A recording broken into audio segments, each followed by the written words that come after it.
سلامونه دوستان، امید لرم چې روغ او جوړ به یاستئ. ګرانو دوستانو، یو ځل بیا له میراج خان ټیکنیکل یوټیوب چینل څخه په ډېر زیات خوندوره ویډیو کې راغلی. ګرانو دوستانو، په نن ویډیو کې به تاسو ته دا طریقه در وښیم چې څنګه موږ تاسو کولی شو چې خپل په MTN سیمګاټ کې موږ تاسو 4G فعاله کړو، موږ تاسو له 4G څخه ګټه واخلو.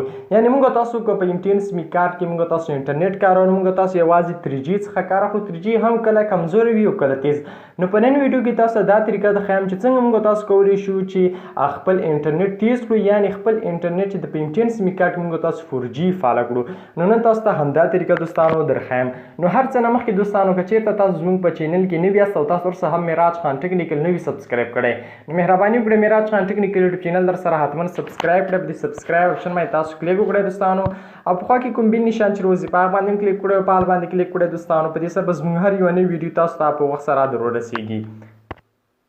او دوستانو ویډیو لازمي لایک کړئ. د ویډیو لایک کول ضروري دي، باید تاسو دغه ویډیو لایک کړئ.